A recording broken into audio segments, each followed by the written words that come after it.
Shalom sahabat Kuntum yang terkasih, kita jumpa lagi hari ini pada hari Senin tanggal 10 Januari tahun 2022. Kuntum pada hari ini mengambil tema rela mengikutinya dan meninggalkan segala dosa.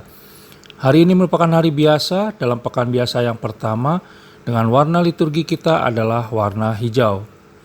Struktur bacaan kita pada hari ini terdiri dari bacaan pertama yang diambil dari kitab 1 Samuel 1 ayat 1 sampai dengan 8. Mazmur tanggapan diambil dari kitab Mazmur 116 ayat 12 sampai dengan 14 dan ayat 17 sampai dengan 19.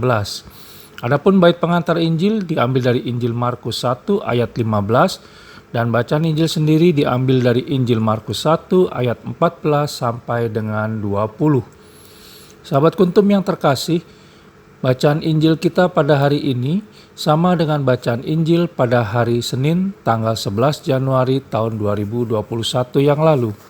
Dan bacaan Injil pada hari ini bisa kita baca pula dalam Injil Matius 4 ayat 12 sampai dengan 17 dan Injil Lukas 4 ayat 14 sampai dengan 15 untuk ayat 14 sampai dengan 15 dan pada Injil Matius 4 ayat 18 sampai dengan 22 dan Injil Lukas 5 ayat 1 sampai dengan 11 untuk ayat 16 sampai dengan 20. Baik sahabat Kuntum yang terkasih, saya akan bacakan bacaan Injil kita hari ini yang diambil dari Injil Markus 1 ayat 14 sampai dengan 20. Yesus tampil di Galilea. Sesudah Yohanes Pembaptis ditangkap, datanglah Yesus ke Galilea memberitakan Injil Allah.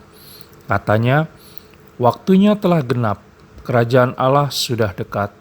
Bertobatlah dan percayalah kepada Injil. Yesus memanggil murid-murid yang pertama. Ketika Yesus sedang berjalan menyusur danau Galilea, ia melihat Simon dan Andreas, saudara Simon. Mereka sedang menebarkan jala di danau, sebab mereka penjala ikan. Yesus berkata kepada mereka, "Mari, ikutlah aku dan kamu akan kujadikan penjala manusia." Lalu mereka pun segera meninggalkan jalannya dan mengikuti dia. Dan setelah Yesus meneruskan perjalanannya sedikit lagi, dilihatnya Yakobus anak Zebedeus dan Yohanes saudaranya sedang membereskan jala di dalam perahu.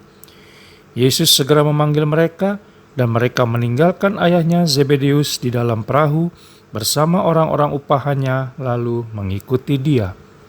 Demikianlah sabda Tuhan, terpujilah Kristus. Sahabat Kuntum yang terkasih, setiap orang memiliki jalan hidup masing-masing dan tidak semuanya melayani Allah Tritunggal Maha Kudus secara total. Walaupun begitu, apapun semuanya harus mempunyai satu unsur yang sama, yaitu rela mengikuti Allah Tritunggal Maha Kudus dan meninggalkan segala dosa. Sama seperti Simon, Andreas, saudaranya, Yakobus, dan Yohanes saudara Yakobus, anak Zebedeus, meninggalkan jala dan orang tua mereka, serta orang-orang upahannya, lalu mengikuti ajakannya. Hari ini Yesus Kristus dalam bacaan Injil mengajak kita untuk bertobat.